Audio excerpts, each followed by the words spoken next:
à tous, je suis Alain Lambert, je suis professionnel du chien depuis 40 ans. Pendant 20 ans, j'ai éduqué les chiens des particuliers, puis à partir de 1999, j'ai orienté mon activité vers la pratique de la médiation animale, c'est-à-dire le travail avec mes chiens pour créer des interactions positives dans le domaine éducatif, social ou thérapeutique. Pour intervenir dans les écoles, les institutions pour personnes handicapées, les centres de protection de l'enfance, les maisons de retraite ou les centres pénitentiaires, il faut avoir des animaux parfaitement éduqués.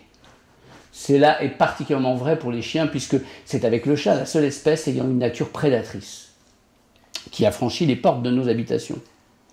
Le chien est comme le feu, quand il est parfaitement maîtrisé, il est adoré, quand il n'est plus sous contrôle, il est détesté. C'est pourquoi l'éducation canine est une discipline essentielle quand on a un chien. Si vous souhaitez comme moi avoir un chiot bien élevé ou un chien obéissant capable d'aller dans tous les endroits où ils sont autorisés, je vous propose de suivre ma progression qui va de la sélection puis de l'éducation de base jusqu'au travail en langue des signes ou en milieu urbain que nous utilisons avec nos chiens médiateurs. Avant de faire la moindre signe à votre chien, commencez par définir clairement les règles que vous allez lui apprendre.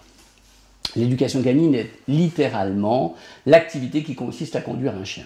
Pour conduire un chien, il faut donc définir des règles de conduite dans un premier temps. La deuxième étape consiste à lui faire apprendre ces règles.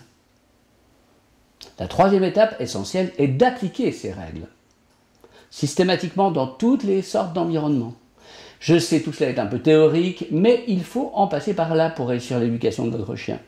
Personne ne pratique un sport sans en connaître les règles. C'est pourquoi il faut savoir clairement les types de règles que vous pourrez utiliser ou non pour faire son apprentissage.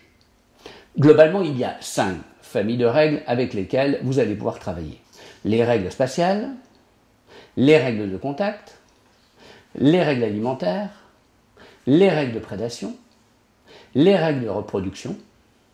Pour moi, un chien heureux, c'est d'abord un chien qui suit son maître dans ses aventures. Chaque jour, avec mon vélo cargo, je découvre de nouveaux espaces pour entraîner mes chiens.